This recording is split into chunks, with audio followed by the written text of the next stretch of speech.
right. Okay. Hi, I'm Allison Boom Baumgartner. I'm here at Starfest with Timothy Zahn, the man famous for the Expanded Universe sets and books. My goodness. And my first question, I would like to hear about this much vaunted rock, paper, scissors with Star Wars. It was a Star Wars rock, paper, scissors I invented some years ago at a convention. It is Death Star. Death Star. Beats Star Destroyer. Star Destroyer. Beats X-Wing. X-Wing. Beats Death Star. All right, you want to do this? It's Star Wars regular rock, paper, scissors backwards. I like that the X-Wing destroys the Death Star. Yes. That's pretty canon. All right, ready? 1, 2, 3. Oh, no! You know what if Luke Skywalker's driving the X-Wing? Then Yeah, I haven't balanced the thing properly. Okay. And I've never figured out rock, paper, scissors, lizard, Spock. So. Well, if you just do Spock, then you're good. Okay. That's the way it is. So I've noticed that you have written a book every single year since 1984. So my question is this: do you sleep? Yes, I do. I started out being able to write about a book a year plus a few short stories. Mm-hmm. I'm up to where I can do roughly 3 books a year. I can do a book in 4 months. Do you treat it like it's an 8 to 5 job?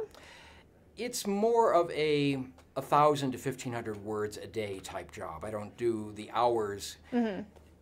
It is a job. It is. You don't wait for inspiration to strike when it's your mm-hmm. job. You get up and you write 1,000 words that day. Typically, at the beginning of a book, when I'm just working on the characters and sending out the plot threads, I'm doing less, like 500 words a day often. Mm-hmm. About midway through, 2/3 of the way through, all the plot threads are out and they're starting to come together, and I start picking up speed. Oh. I also start waking up earlier. I typically get up 6 to 6:30 or whatever in the morning. When I'm near the end of the book, I will wake up at 5, 4:30, sometimes 4 o'clock. I'm pretty sure none of your fans could relate to that. No. I think they're going to bed around that time. Yeah, there's that. And I know if I'm not asleep in 10 minutes, I'm going to be awake at least an hour. Mm-hmm. So I just get up, go to my office, and work. And in the last couple of weeks, I can do 2,000 to 3,000 words a day. I think my best week ever was 21,000 words right at the end of a book. So it averages out to, I like to budget about 4 months per book. I've actually done a couple in 3. Oh, goodness. The latest Star Wars book, Scoundrels, I did in exactly 3 months. I don't think I believe you when you say you sleep, but we'll move on. Let's move on. When I'm waking up at 4 in the morning, I'm also taking an hour nap in the afternoon. Oh, okay. Oh, you live in the dream. Right, I live in the dream. I love taking naps. So I want to talk about the elephant in the sci-fi room, which is, Certainly. of course, the new Star Wars movies mm-hmm. that are coming out. It's got to be a huge compliment to you that immediately when we heard that Star Wars 7 is going to come out, the first thing everybody said, oh, God, please let it be Thrawn. Have you heard anything about that? I know nothing about the movies. They actually don't want me speculating on what's going to happen. I can say that I'm excited about the new movies. Mm-hmm. I think we've got the potential to be really, really good. Mm-hmm. Disney has a good history of acquiring properties like Pixar and Marvel and not screwing them up. Yes. You know, when you pay $4 billion for something, you really ought to say, keep doing what you're doing. You're doing it right. Mm-hmm. The big plus on all this is now that Disney owns Lucasfilm, we've got the Lucasfilm genius people mm-hmm. and the Disney genius people and the Marvel and the Pixar all under one roof where they can talk to each other. Yeah. And I've noticed the last couple of Disney animated movies, which have been really good, Wreck-It Ralph mm-hmm. and such, have had John Lasseter originally from Pixar overseeing them. Borrow John, come on over here and help produce this thing, because you obviously know what you're doing at Pixar. You can do our stuff too. Yeah. And because there's no problems with kind of borrow from a rival studio. No, we're all one big happy family. Mm-hmm. And with this kind of pool to draw on, plus the Disney millions, billions mm-hmm. that you can pour into making a really good movie. Yeah. I'm just excited. I'm going to be first in line when that first movie comes out. Exactly.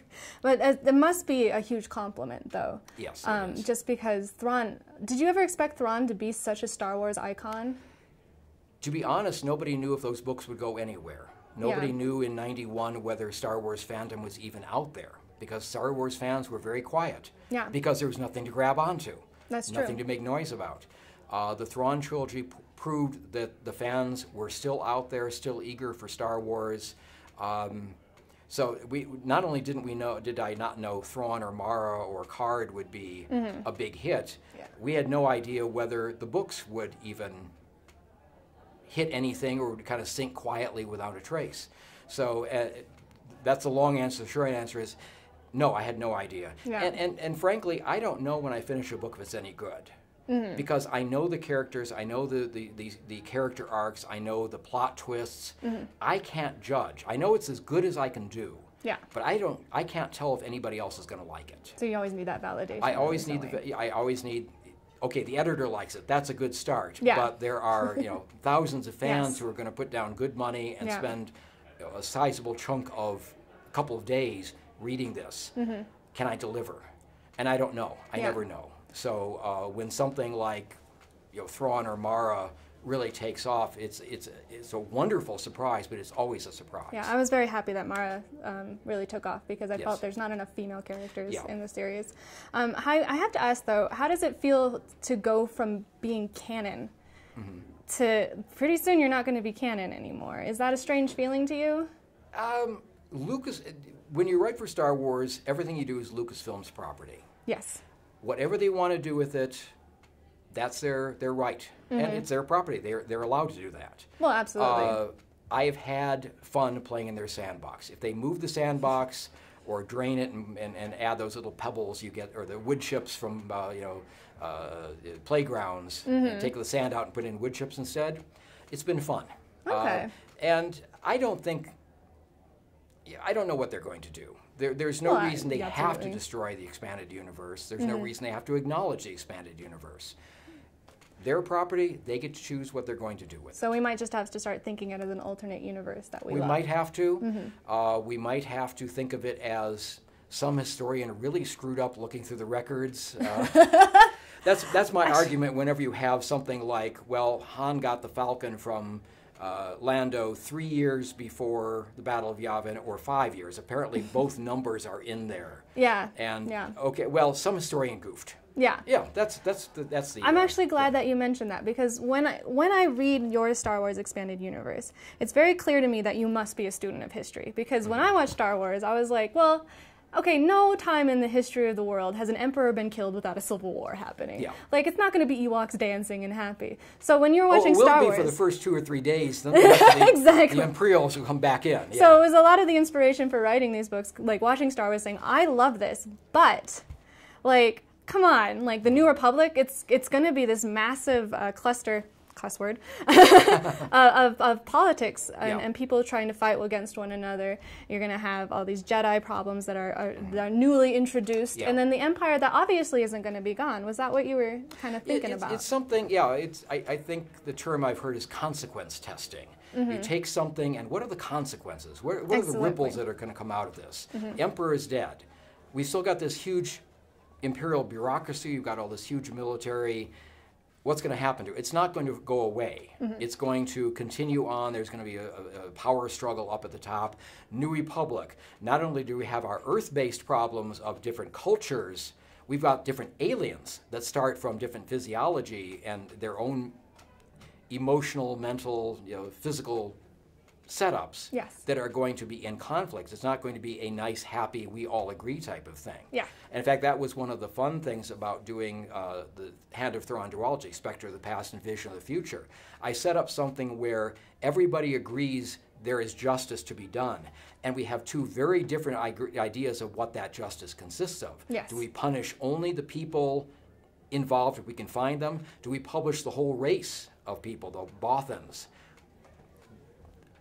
And you can see an argument on both sides. Yes, if they allowed these people to run loose, they all deserve the punishment. No, they didn't know, only these guys.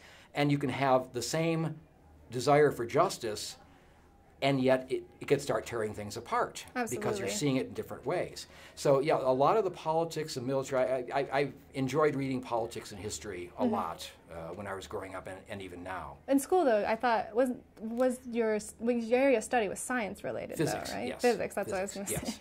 I didn't want to be wrong, though, on accident. It's correct, physics. Was it hard for you to divide between those, like politics brain and physics brain, or did it kind of all just come together nicely for you? I mean, physics is a logical sort of thing. This is politics how, is. You can see the logic on all the sides, though. I mean, that's and that's part of the. I think what you need to do in a book, especially one that's got political overtones like Star Wars, you've got to be able to see things from everybody's point of view. Yeah. I remember back in high school reading The Rise and Fall of the Third Reich and various other political things, and you can see this is what the British are thinking. This is what the Germans are thinking. Okay, the Germans got stomped down and got into a huge depression financially, economically, partly because of the Versailles Treaty. Why does Chamberlain appease Hitler? Well, A, he's an idiot. B, Britain's not ready for war yet. Let's try to postpone it. The old saying that the art of diplomacy is saying, nice doggy while you look for a rock. So you can see part of what I like to do in political stuff is try to see from everybody's point of view what they're thinking, what their goals are, and why it makes sense to them, given what they know, what they know of the background, etc. And that just it's the same kind of logical thinking as physics.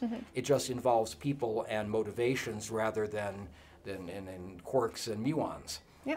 You know, thank you so much for your time, and I'm really sure that the readers at sciencefiction.com are going to be very interested in all your answers. Thank you so much.